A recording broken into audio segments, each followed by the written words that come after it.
Nama saya Morina Saragi, nomor NPM saya 2201010132. Saya ingin menjelaskan pada teman-teman semuanya yang hadir pada hari ini, yaitu mengenai tentang bahasa. Bahasa adalah sistem lambang bunyi yang digunakan untuk berinteraksi, berkomunikasi antar manusia, baik di dalam usaha dan maupun di bidang berkomunikasi kepada keluarga. Di bidang berbahasa dibagi menjadi dua bagian, yaitu bentuk formal dan bentuk non-formal. Bentuk formal adalah suatu alat komunikasi yang digunakan sejak lahir dan menjadi komunikasi dasar yang dilakukan secara umum oleh masyarakat di dunia. Sedangkan non-formal adalah mempunyai berbagai jenis, diantaranya ialah berbahasa tubuh. Menurut Goris Krab adalah alat komunikasi antara anggota masyarakat berupa sumber bunyi yang dihasilkan oleh alat ucap manusia. Karakteristik bahasa yaitu beragam, berkembang, produktif, fenomena sosial, dan bersifat insani. Hai, perkenalkan, nama saya Esther Suryani dengan NPM 22010113. Di sini saya akan menjelaskan tentang fungsi bahasa. Fungsi bahasa secara umum adalah suatu sistem lambang berupa bunyi yang bersifat arbiter yang digunakan oleh suatu masyarakat tutur sebagai sebuah sistem dalam berinteraksi.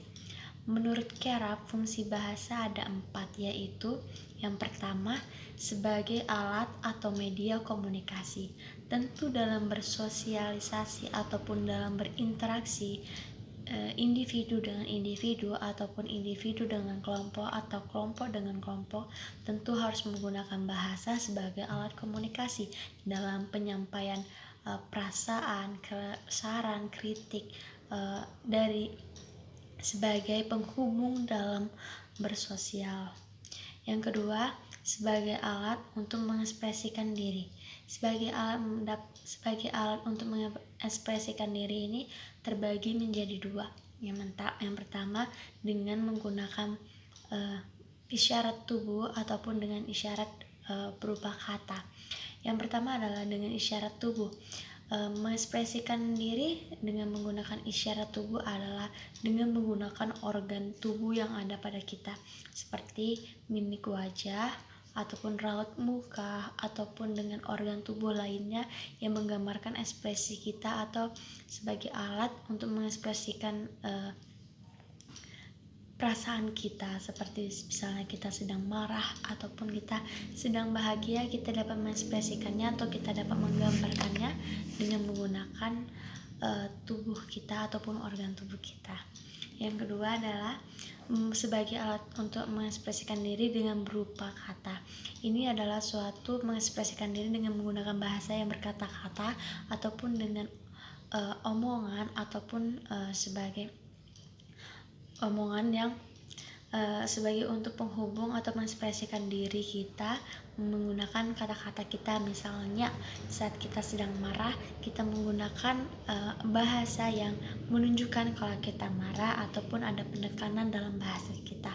Sedangkan kalau kita sedang bahagia, kita akan menunjukkan ekspresi kita dengan menggunakan kata-kata yang bahagia yang menunjukkan bahwa kita sedang bahagia. Yang ketiga, sebagai alat interaksi dan adaptasi sosial.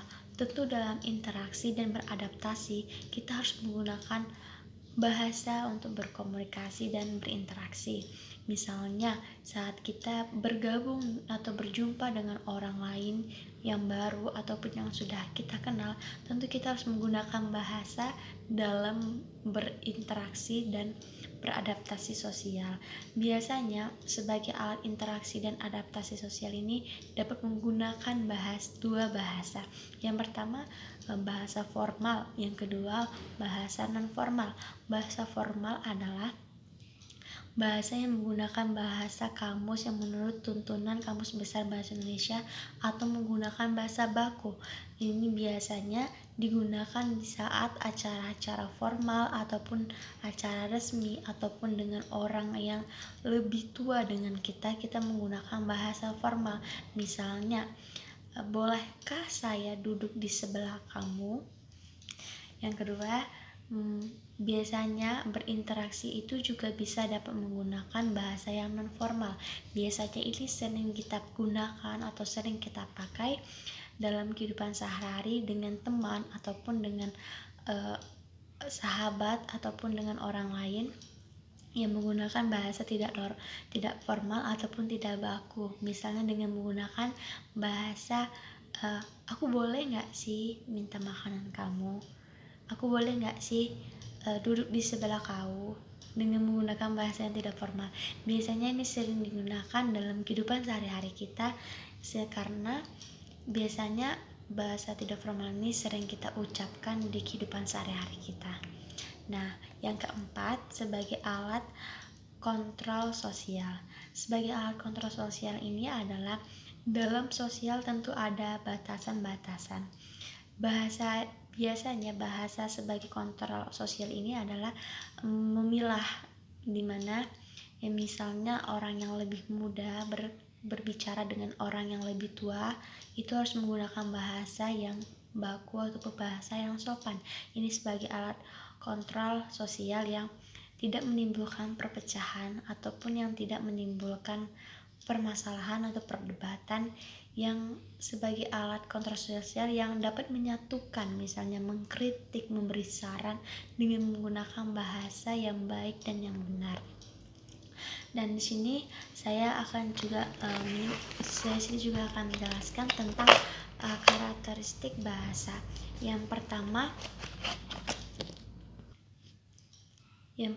adalah oral, kedua sistematis, yang ketiga arbiter, yang keempat konversional, yang kelima unik dan universal, dan keenam beragam, ketujuh berkembang, dan kedelapan produktif, kesembilan insani. Oke, sekian dari kami.